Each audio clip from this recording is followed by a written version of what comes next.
Hi, my name's Sean Pacey. I'm going to show you how to print a miniature using a resin printer. So here I'm going to My Mini Factory. It's a place where you can find different types of miniatures to print using a resin printer.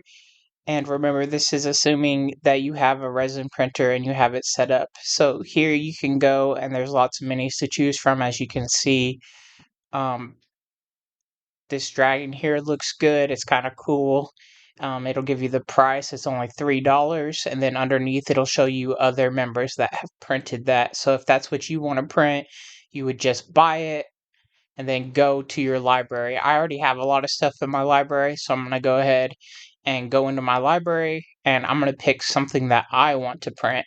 So I will go here to my tribes. These are different subscriptions that you have, that My Mini Factory offers different creators. And I'm going to pick dice heads because I know it's kind of cartoonish and I want this bridge out of this pack. So I'm going to go ahead and download that now. And I'm just going to wait for it to download. Then we'll continue. All right, so after you have it downloaded, you're going to go ahead and open it up with what they call a slicer. I use the one that came with my printer. It's called Photon Workshop. You'll be able to see a 3D rendering of the thing that you're going to print. So first, you usually have to repair it. It's just a couple clicks, basic repair. You'll also already have to have your resin profile set. You'll find that from the manufacturer of whatever resin you're using, and that will tell you exactly how to set your resin profile. So with that, you go ahead and slice it, and you're gonna want to save this to a thumb drive because you're gonna have to transfer this from your computer to your 3D printer, and you can see the how much it's gonna cost and how long it's going to take. So just here, I'm saving it to my thumb drive. I'm finding it. I'm typing it. This is other stuff that I've printed, and I'm gonna go ahead and take that over to my 3D printer. So here you can see I'm using some resin. I've already got it poured. I'm going to go ahead and plug in the USB drive, go over here to print, and I'm going to find the file that I want to print.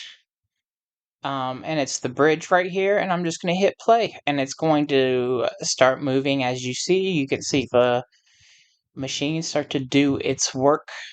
And whenever you're using resin, you want to wear gloves normally, but I already had it all in there, so I didn't have to touch any resin.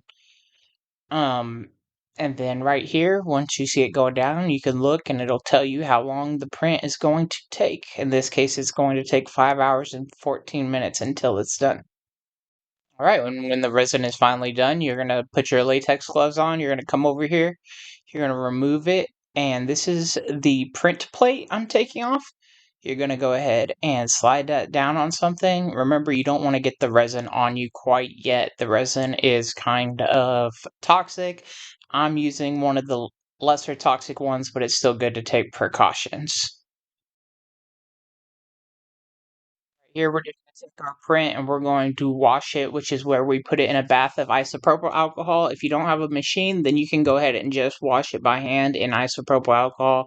Remember to wear gloves. I'm just going to give it 2-minute wash, and then I'm going to take it out and I'm going to cure it. This is where we use UV light to go ahead and harden the resin. So you can use the sunlight if you don't have a curing machine like I do, but I'm going to go ahead and cure it for 5 minutes or so and just let it go. Then finally, we have the finished product, a little bridge that we can use in whatever we need. I use it for wargaming.